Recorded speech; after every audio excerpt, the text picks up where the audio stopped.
Placer, como siempre, pero el hecho de que podemos estar juntos nuevamente después del botón rojo que puso nuestro estado, realmente para mí eso es una bendición. Ya les extrañaba ver la cámara y los que están conectados, pues sí, ciertamente es una bendición, pero no es lo mismo. Entonces le doy muchas gracias a nuestro Señor Dios, que el botón rojo se ha levantado por lo de la pandemia, por lo menos ahorita, y podemos disfrutar de compañerismo entre familia, entre hermanos. Muy bien, les pido por favor que abran su Biblia en Salmo capítulo 20. La semana pasada no di el estudio yo, lo dio el hermano Víctor, me echó la mano porque yo tuve muchas cosas pendientes, no me sentí tampoco a gusto con mi estudio. Desde la semana antepasada realmente estoy estudiando esto de Salmos capítulo 20 y 21 y me ha costado mucho trabajo, y ya que no me sentía cómodo con esto la semana pasada, el hermano Víctor me suplió, pero ya estudié a todo lo que he podido de este capítulo en particular, del 20 y el 21, y espero que sea de bendición para ustedes. Vamos a comenzar leyéndolo rápidamente. Capítulo 20. Jehová te oiga en el día de conflicto, el nombre del Dios de Jacob te defienda. Te envíe ayuda desde el santuario y desde Sión te sostenga. Haga memoria de todas tus ofrendas y acepte tu holocausto, Selah. Te dé conforme al deseo de tu corazón y cumpla todo tu consejo. Nosotros nos alegraremos en tu salvación y alzaremos pendón en el nombre de nuestro Dios. Conceda a Jehová todas tus peticiones. Ahora conozco que Jehová salva a su ungido, lo oirá desde sus santos cielos con la potencia salvadora de su diestra. Estos confían en carros y aquellos en caballos, mas nosotros del nombre de Jehová nuestro Dios tendremos memoria. Ellos flaquean y caen, mas nosotros nos levantamos y estamos en pie.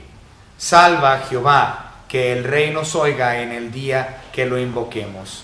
Vamos a orar. Señor Padre, le damos gracias por sus misericordias derramadas sobre su iglesia, sobre cada uno de nosotros, y no nada más sobre los suyos, sobre los elegidos, sino usted derrama misericordias y gracias sobre incluso aquellos que no han aceptado a Cristo como su Salvador. Esto porque usted es magnánimo, Señor, usted es grande y misericordioso. Pone misericordia dando sobre la gente inconversa, dándoles la oportunidad de conocer a su Hijo Jesucristo. Gracias le damos, Señor, por este mensaje que vamos a estudiar hoy, este precioso pasaje de Salmos capítulo 20, y espero, Señor, que su Espíritu Santo le dé el entendimiento a cada uno de mis hermanos para poder digerir correctamente lo que está en su palabra. En nombre de su Hijo Jesucristo, nuestro Salvador. Amén. Hay mucho que decir acerca de estos dos capítulos 20 y 21. Nada más vamos a ver el 20 el día de hoy, pero les voy a dar un adelanto. El 20 y el 21 no son considerados mesiánicos. Si ustedes estudian dentro de todos los comentaristas de Salmos, no son considerados 20 y 21 mesiánicos. Sin embargo, somos algunos pocos de nosotros, contados, que creemos que el 20 inicia con los mesiánicos. Ahora, el 23, los que sabemos que definitivamente son mesiánicos, son el capítulo 22, el 23 y el 24, sin duda alguna. El 22 habla de la muerte de nuestro Señor Jesucristo en la cruz del Calvario. El 23 habla de la obra de nuestro Señor Jesucristo como sumo sacerdote en la actualidad en los cielos. Y el 24 habla de nuestro Señor Jesucristo en su segundo advenimiento, cuando Él venga como Rey de Reyes y Señor de Señores en un tiempo futuro. Pero el 20 y el 21 no son considerados mesiánicos, aunque dentro de ellos se puede ver lo mesiánico. Como dije, no todos piensan o son de esta opinión, pero sí somos algunos pocos que creemos que el capítulo 20 de Salmos y el 21 es mesiánico. El 20, para nosotros que creemos de esta manera, creemos que habla del tiempo de nuestro Señor Jesucristo antes de ser crucificado, antes de entrar a la batalla en la cruz. Y ahorita vamos a explicar eso. Y el 21, por los primeros versículos, creemos que habla de la resurrección de nuestro Señor Jesucristo. Por lo tanto, el 20 habla del sufrimiento previo a la crucifixión, y el sacrificio que Él hizo entrando en batalla sobre la cruz del Calvario, y el 21 habla acerca de su resurrección. Nuevamente, esto es lo que creemos algunos pocos. Sin embargo, todos estamos de acuerdo que el 20 y el 21 van de la mano. Sí van de la mano, no puedes separar el 20 del 21. Y lo expongo de la siguiente manera. El capítulo 20 es una oración, una alabanza. Obviamente viene ahí al músico principal, por lo tanto sabemos que es una alabanza a Dios y en forma de petición por el pueblo hebreo. El pueblo hebreo está levantando una alabanza a Dios porque ellos están a punto de entrar en guerra. Y David, su rey, está haciendo un sacrificio a Dios para que Dios lo escuche en ese momento de aflicción o en ese momento de guerra. Ese momento, bueno, están a punto de entrar en asuntos bélicos. Y ellos están diciendo: Señor Dios, protege a nuestro rey, quien está en este momento haciendo sacrificio a usted, para que usted nos apruebe y que podamos entrar en batalla en su nombre. Esto realmente es una cuestión de las guerras santas, que son muy conocidas en el Medio Oriente. Y ellos iban a hacer guerras en el nombre de Dios. En el nombre de Dios vamos a derrotar y matar a toda esa nación de incrédulos. Bueno, básicamente eso es esto. Es un ritual hebreo o judaico que ellos hacían previo a entrar a una batalla en el nombre de Dios. Su división es en tres partes, del versículo 1 al versículo 5. Nosotros tenemos, el canto en forma de petición del pueblo hacia David, su rey terrenal, ¿no? Sálvale, ayúdale, ahorita él está haciendo sacrificio para ti, Señor.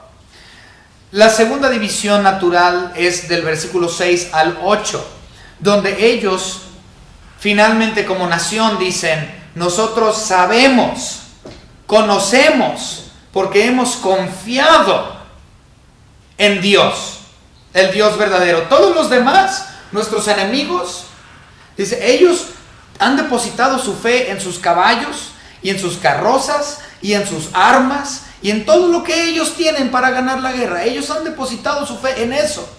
Pero nosotros los hebreos hemos depositado nuestra fe en el nombre de Dios. Entonces del versículo 6 al 8 ellos muestran su confianza. Y en el versículo 9, que viene siendo el último versículo, la última parte del bosquejo natural, es una petición del pueblo a Dios en cuestión a ser escuchados por su Rey celestial.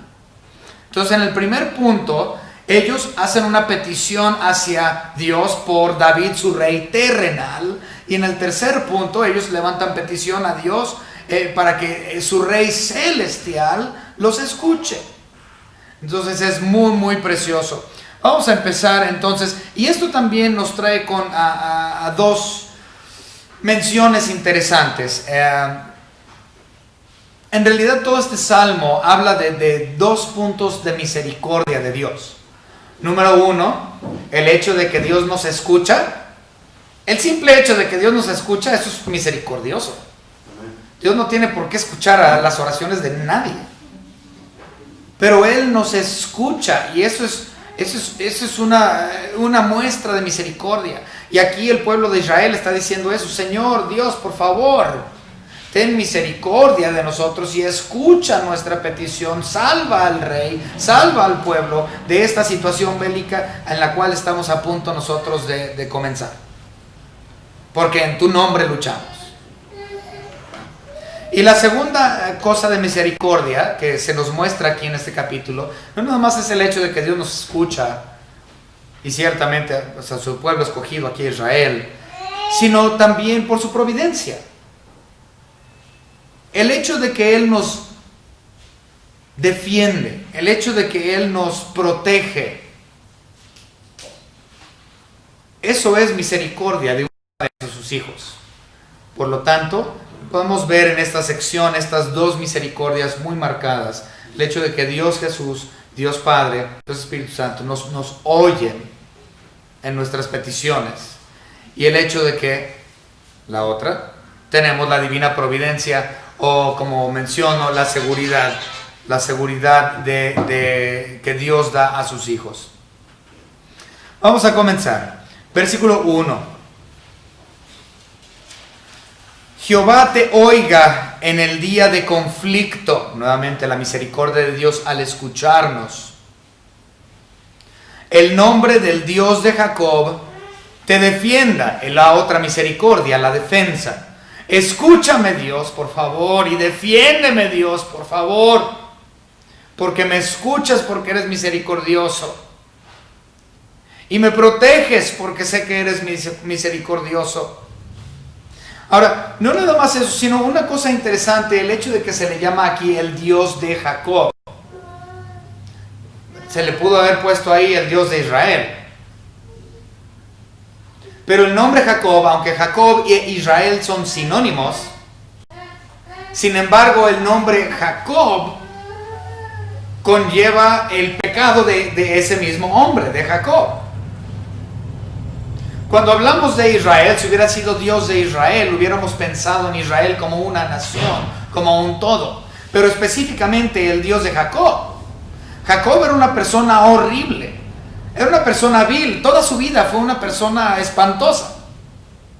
Hasta ya los últimos años de su vida fue que él realmente acudió al único y verdadero Dios. Y cambió su vida. Pero mientras él fue conocido como Jacob, él era horrible como persona. Entonces esta frase nos muestra la gracia de Dios. No solamente la misericordia de Dios, sino la gracia que Dios tiene sobre los suyos. Simplemente por la gracia de Dios es que Jacob fue salvo y ciertamente todos nosotros también. Versículo 2. Del 1 al 3, vamos a leer, bueno, ya lo leímos, pero del 1 al 3 aparece algo muy interesante que yo estuve estudiándolo. Les digo, esto me costó mucho trabajo. Y del versículo 1 al 3, el príncipe de los predicadores, Charles Spurgeon, él escribió algo muy interesante acerca de esto y yo no lo vi. Y ciertamente ningún otro comentarista que leí tampoco lo mencionó. El hermano Víctor encontró algo de mención acerca por parte de Warren Wiersbe, y también encontré algo de material por J. Vernon McGee, pero fuera de esos tres realmente no hay mención de la asociación de Cristo Jesús con cuestiones mesiánicas en el capítulo 20. Sin embargo, Spurgeon menciona que del versículo 1 al versículo 3 en realidad lo que es una muestra de lo que Cristo Jesús vivió en el huerto de Getsemaní. Si ustedes recuerdan, y lo asocié en la introducción, yo dije que nuestro Señor Jesucristo, podemos ver la asociación con Él y el capítulo 20, aunque no es considerado mesiánico. Pero habíamos dicho que nuestro Señor Jesucristo, cuando Él estaba a punto de ir a la cruz del Calvario, Él estaba pasando por una batalla muy fuerte que Él tuvo, tanto así que en el huerto de Getsemaní dice que sudó gotas de sangre. Una presión tremenda que tuvo nuestro Señor Jesucristo en la preparación ante la batalla que Él iba a tener sobre la cruz del Calvario. Aquí nosotros estamos viendo lo mismo. Como lo mencioné, esto tiene que ver con un asunto bélico. Y ellos, previo a la batalla, están viendo una agonía, un miedo posiblemente, miedo a la derrota, miedo a lo que vendrá, miedo a lo desconocido, miedo a la muerte posiblemente. Era lo que estaban viviendo y experimentando los hebreos previo a este evento bélico. Nuestro Señor Jesucristo en el huerto de Getsemaní, Él estaba anticipando su muerte en la cruz del Calvario. Seguramente Él sabía que le esperaba, sabía sin lugar a duda que le esperaba la muerte. Y una muerte horrible, una muerte terrible, la muerte más horrible que pudo haber, una agonía previo a la batalla. Y si leemos los versículos 1 al 3, poniendo nuestro pensamiento desde ese punto de vista de Cristo Jesús en el Getsemaní, lo leemos algo distinto o con un entendimiento mayor. Jehová te oiga en el día de conflicto. Nuestro Señor Jesucristo, la noche que fue aprehendido, se fue su día de conflicto. Bueno, y obviamente su muerte al día siguiente. El nombre del Dios de Jacob te defienda. Nuestro Señor Dios Jesucristo tuvo defensa y ayuda por parte de Dios Padre. Ciertamente Él fue su apoyo. El Espíritu Santo fue su guía. Versículo 2, te envié ayuda desde el santuario y desde Sión te sostenga.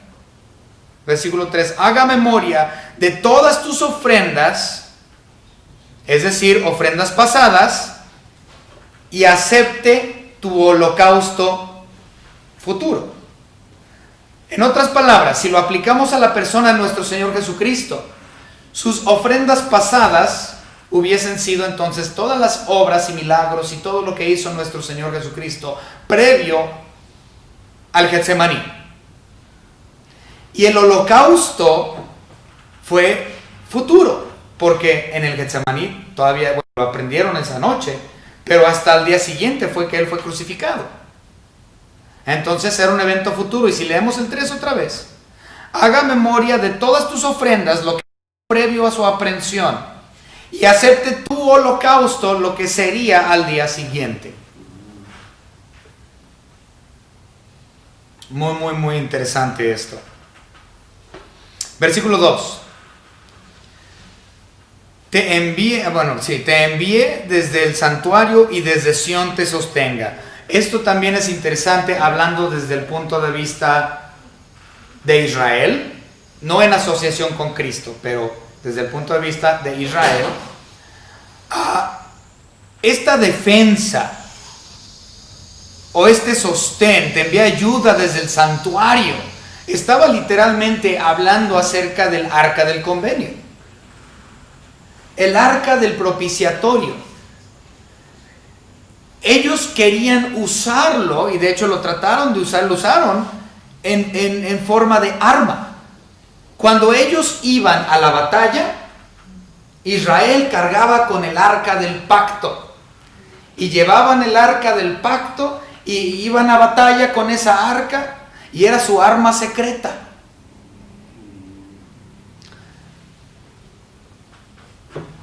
Leamos el versículo 2 otra vez. Te envié ayuda desde el santuario, es decir, el lugar santo, santísimo, que se encontraba en el tabernáculo, en Israel, sobre el monte Sión. Ahí era donde se guardaba el arca del pacto. Entonces está diciendo a Israel, básicamente en su canto, tomen el arca del pacto desde el santuario, saquen el arca y tráiganlo al lugar de la batalla, porque ahí va a ser usado como arma. De hecho, si quieren ver una referencia acerca del arca del pacto siendo usado como arma, lo pueden ver en 1 Samuel capítulo 4, capítulo 5 y capítulo 6. Otra vez, el arca del convenio utilizado como arma está en 1 Samuel capítulo 4, capítulo 5 y capítulo 6.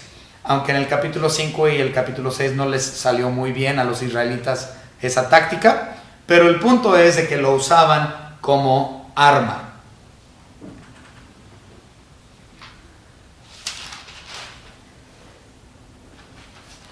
a una cosa que menciona aquí, y desde Sión te sostenga. Es decir, habla del sustento.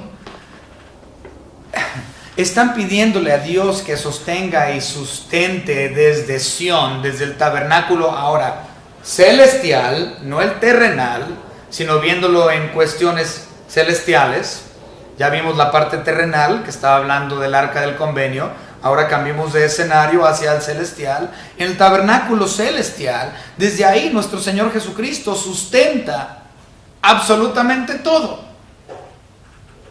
Vamos a ver Hebreos capítulo 1.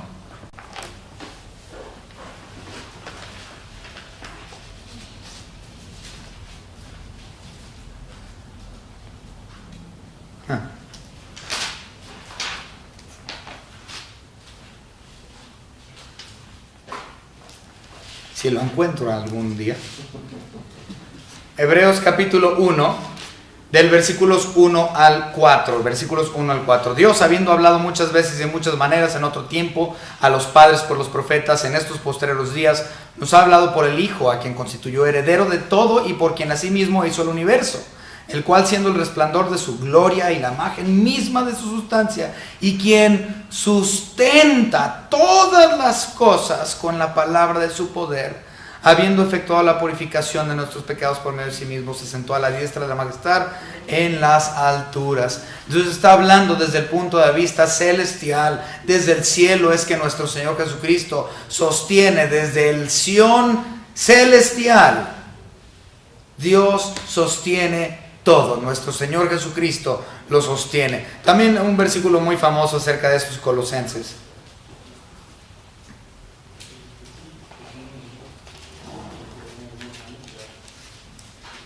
Colosenses capítulo 1 y versículo 17. Dice la palabra de nuestro Señor: y Él es antes de todas las cosas, y todas las cosas en Él subsisten. Entonces podemos ver que Israel está en su canto alabando y glorificando a Dios, y dicen: Señor, por medio de tu arca del pacto vamos a traerla del lugar santísimo para que sea nuestra arma. Pero también, Señor, tú desde Sión, la Sión celestial, usted, Señor, sus en esta guerra que estamos a punto de emprender, o esta batalla. Versículo 3. Haga memoria de todas tus ofrendas y acepte tu holocausto. Bueno, eso ya lo expliqué. Vámonos entonces con el versículo 4 y 5. Vamos a explicar nada más el 5. Te dé conforme al deseo de tu corazón y cumpla todo tu consejo. 5. Nosotros nos alegraremos en tu salvación y alzaremos pendón en el nombre de nuestro Dios. Concede, Jehová, todas tus peticiones. Este versículo realmente es hermoso y podemos ver dos cosas. Número 1, el gozo de la salvación. Y número 2, el alzar pendón. Bien, primero, nosotros nos alegramos en la salvación de Dios. Dice, en tu salvación. No es nuestra salvación, no es algo que nosotros podamos hacer. No hay nada que tú o yo podamos hacer para poder salvarnos. Ni en una cuestión de guerra, ni en una cuestión espiritual tampoco. No depende de nosotros, depende de Dios, porque la salvación es totalmente suya. Nuestra salvación no depende de nosotros, afortunadamente. Si nuestra salvación dependiera de nosotros, estaríamos completamente perdidos. Entonces nos gozamos, como Israel también se gozó, en la salvación que le pertenecía a Dios. Y le pertenece aún. Ahora, esta parte de alcemos pendón. Esto es muy, muy importante. Recuerden, no sé si se acuerden, pero un pendón es esto. Es una bandera. Un pendón es una bandera. Pero para ser más específico, un pendón es una bandera específica a la infantería, o específica a la caballería, o específica a artillería. Entonces, en las guerras, si ustedes ven películas, ustedes verán un montón de soldados, un ejército completo, y tienen unos estandartes o unos pendones Y un pendón implica los arqueros y salen todos los flecheros, se alistan. Y luego empiezan a mover la de infantería y se afilan, se ponen en filas los de infantería. Entonces, cada división, cada regimiento tiene su bandera o su pendón. Y este es muy importante, el pendón. Los judíos aquí están diciendo: Señor, la salvación en esta guerra tú la vas a dar, porque la salvación es tuya. Y nosotros vamos a alzar pendón en el nombre de nuestro Dios. Es decir, que ellos están levantando el pendón y están diciendo: mi arma, mi sostén, mi salvación, quien me va a dar victoria en esta guerra, es Dios.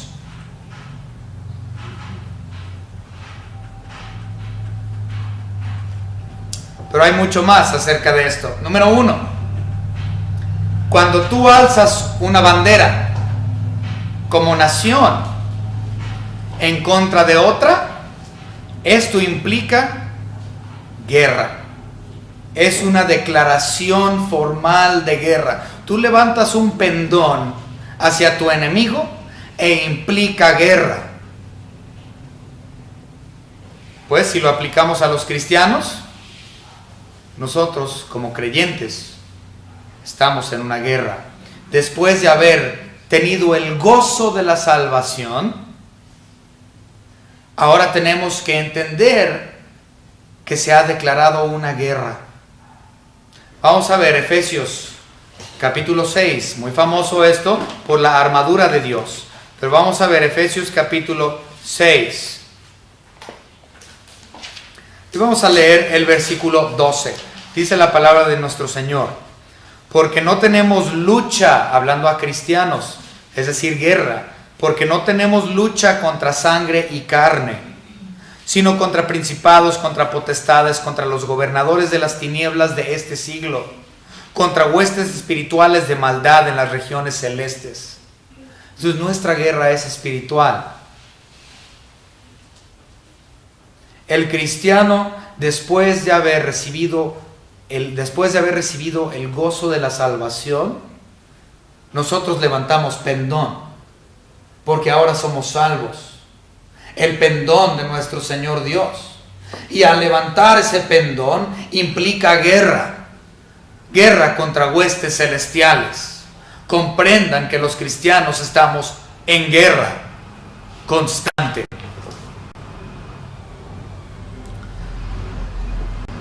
La segunda cosa que implica levantar pendón es perseverancia o protección o divina providencia o firmes y adelante, como gusten decirlo. Les explico esto. Mientras en una guerra la bandera se mantenga erguida y no toque piso, eso implica que estamos perseverando.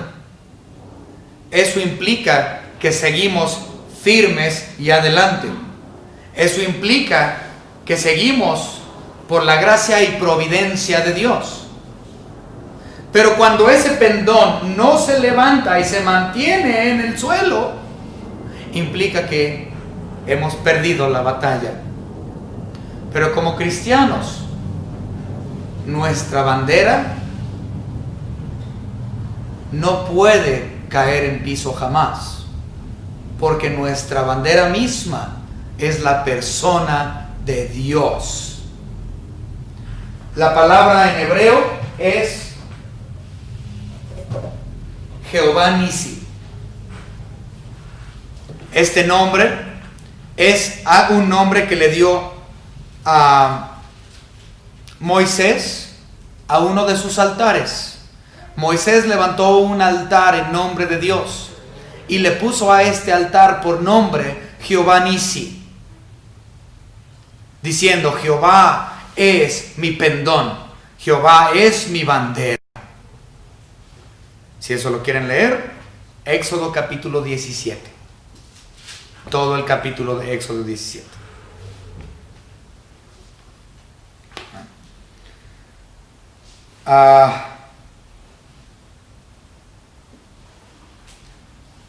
Versículo 6.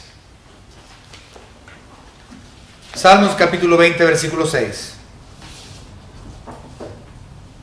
Ahora conozco que Jehová salva a su ungido. Lo oirá desde sus santos cielos con la potencia salvadora de su diestra. Ahora conozco que Jehová salva a su ungido. Hay varias cosas que podemos ver aquí. Número 1 es, ahora conozco. Recuerden, este es el segundo punto del bosquejo. Israel ha levantado petición a Dios para que acepte el holocausto o el sacrificio de su rey, que es rey David, pero si lo aplicamos a Cristo, sería Cristo. Y les está diciendo, ellos están cantando ahora y le dicen a Dios, ahora conocemos, sabemos nosotros, sin lugar a dudas, que Jehová va a salvar a David su ungido. La palabra ungido es específica a reyes y ciertamente específica a la persona de nuestro Señor Jesucristo. Él es el ungido. Dios no permitió que Cristo Jesús muriera en la tumba, sino que tuviera victoria en la resurrección, de lo cual, menciono, habla el capítulo 21. Por lo tanto, Él salva a su ungido. Vamos a ver rápidamente que este título es usado para la persona de nuestro Señor Jesucristo. Lucas, capítulo 4 y versículo 18. El Espíritu del Señor está sobre mí por cuanto me ha ungido para dar buenas nuevas a los pobres, me ha enviado a sanar a los quebrantados de corazón, a pregonar libertad a los cautivos y vista a los ciegos, a poner en libertad a los oprimidos. Él es el ungido. También lo podemos ver en varias ocasiones en Hechos. Vamos rápidamente a Hechos, nada más vamos a ver dos. Hechos, capítulo 4 y versículo 27. En Hechos 4:27 nosotros leemos acerca de Cristo el ungido. Dice, porque verdaderamente se unieron en esta ciudad contra tu santo Hijo Jesús, a quien ungiste, Herodes y Poncio Pilato con los gentiles y el pueblo de Israel. Cristo Jesús es el ungido y Él tuvo victoria sobre la muerte y Dios lo salvó.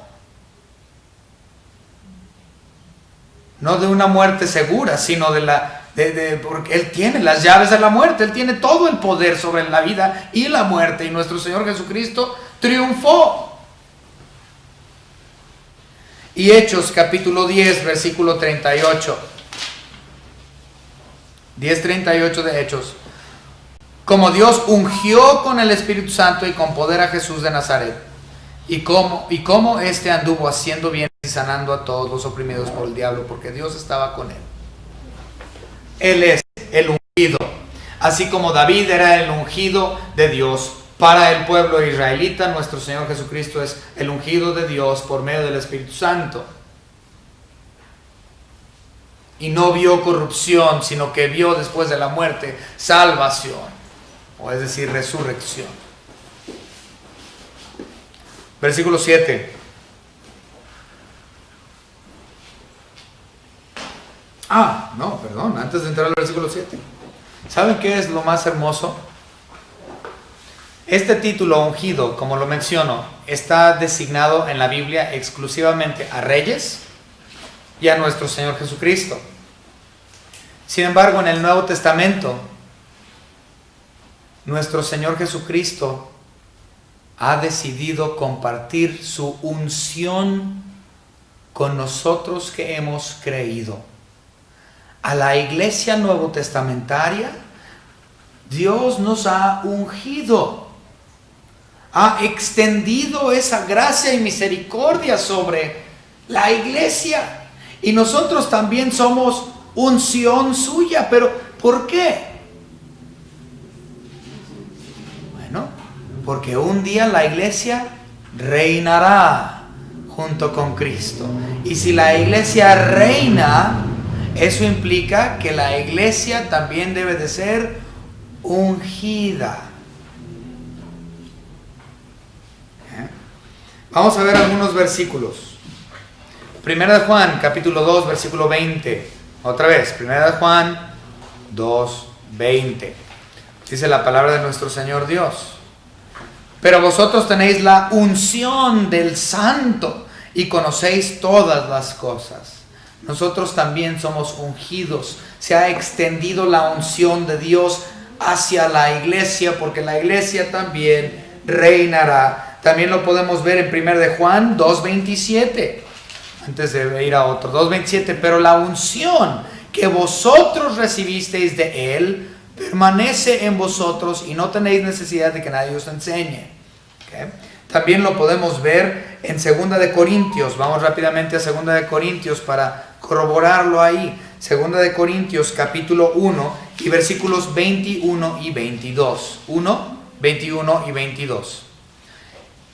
Y el que nos confirma con vosotros en Cristo y el que nos ungió es Dios, el cual también nos ha sellado y nos ha dado las arras del Espíritu en nuestros corazones. Somos sellados, somos ungidos, porque la iglesia reinará junto con Cristo. Esta es la unción.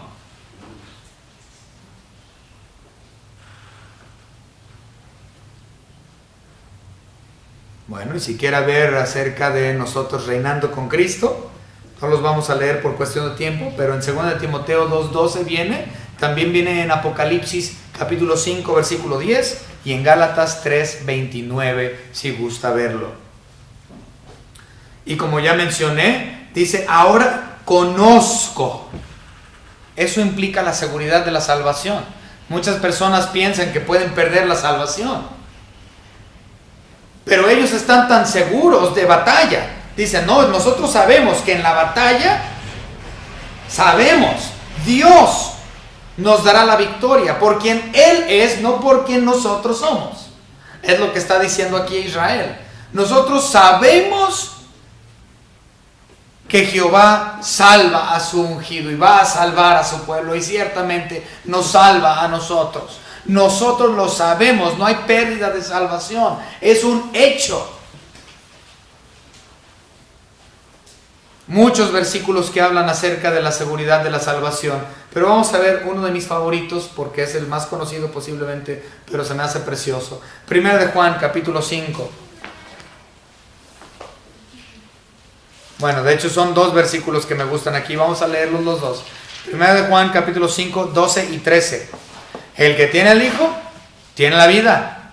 El que no tiene al Hijo de Dios, no tiene la vida. Estas cosas os he escrito a vosotros que creéis en el nombre del Hijo de Dios, para que sepáis, para que sepas. ¿Y qué es lo que está diciendo Israel?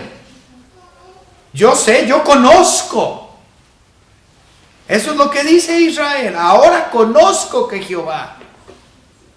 ¿Y qué dice aquí? Para que sepáis que tenéis la vida eterna. La salvación es por Él sin lugar a duda. Y puedes confiar. Y nadie te arrebatará de la mano de Dios. Para que sepáis que tenéis vida. Y para que creáis en el nombre del Hijo de Dios. El que cree tiene vida eterna. El que no cree ya ha sido condenado porque no ha creído en el nombre del unigénito Hijo de Dios. Eso dice Juan 3:18. Puedes tener la certeza de la salvación. Los hebreos lo tenían. Ahora conozco. Versículo 7. Aquí tenemos un contraste entre los enemigos. 7 y 8. Tenemos un contraste entre los enemigos en esta situación bélica. Estos confían en carros y aquellos en caballos.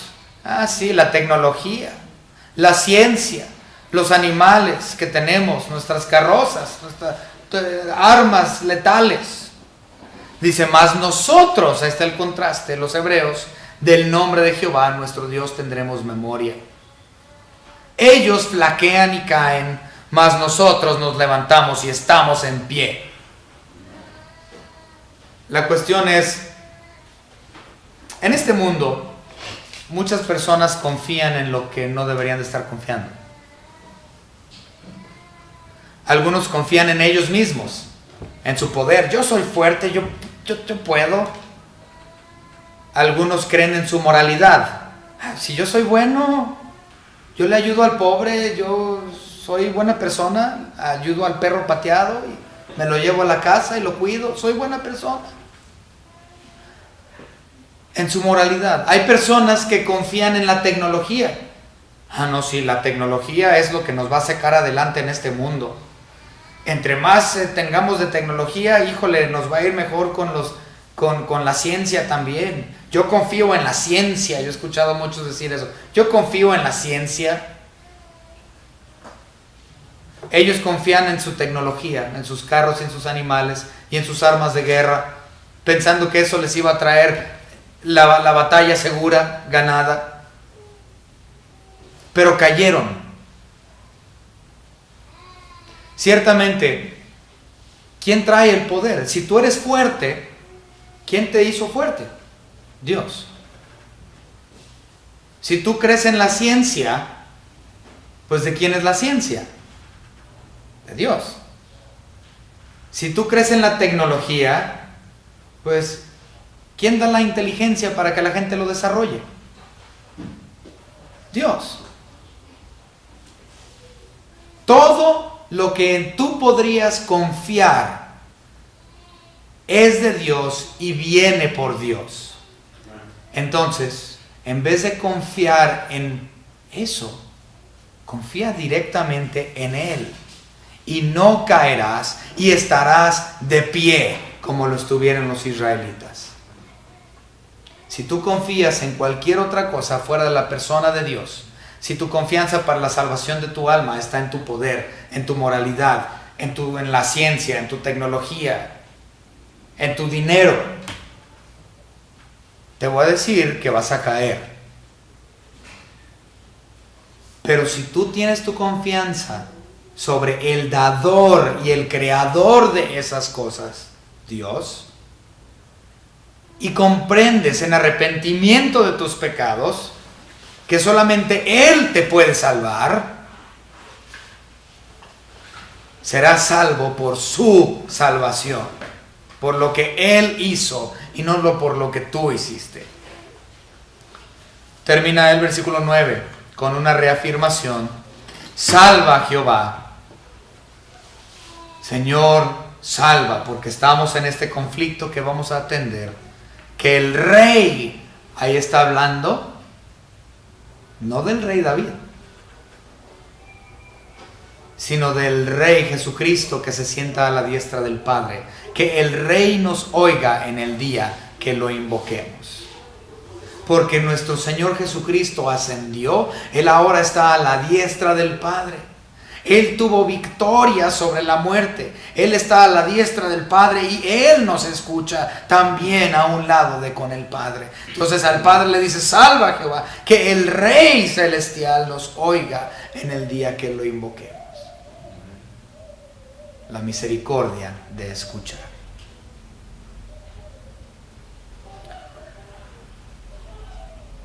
Como mencioné, para darle final a esto, el 21, aunque tampoco es considerado mesiánico, en los primeros 5 o 6 versículos, si lo empleamos a la persona de nuestro Señor Jesucristo, es muy obvio. Pero el 20 es la petición de Israel para un conflicto bélico exitoso. El 21 es el agradecimiento de Dios hacia, el agradecimiento de Israel hacia Dios por contestar la petición y darles el éxito en ese conflicto bélico. Por lo tanto, van de la mano el 20-21, el 20 la petición, el 21 el agradecimiento. Pero lo más importante es, a mi punto de vista, es que Cristo murió. Fue sepultado, resucitó al tercer día, como dijo, y ascendió al Padre para traer victoria. Y en su santidad y perfección, siendo el ungido, Él extendió esa gracia al ungir a aquellos quienes habremos de reinar juntamente con Él. Vamos a orar. Señor Padre, gracias le damos por todo lo que nos ha dado. Gracias, Señor, por haber extendido su unción para con nosotros, que ciertamente no lo merecemos. Eso simplemente por su gracia, por su misericordia. Y gracias, Señor, que porque por misericordia y por ningún otro motivo, usted nos escuchó desde su monte santo, en el tabernáculo celestial, y vino para salvarnos, Señor. Gracias por su salvación y por la victoria que tuvo en la cruz del Calvario y la victoria que tuvo sobre la muerte cuando usted resucitó. Le damos gracias por todo, en el nombre de su Hijo Jesucristo, nuestro Salvador. Amén. Amén.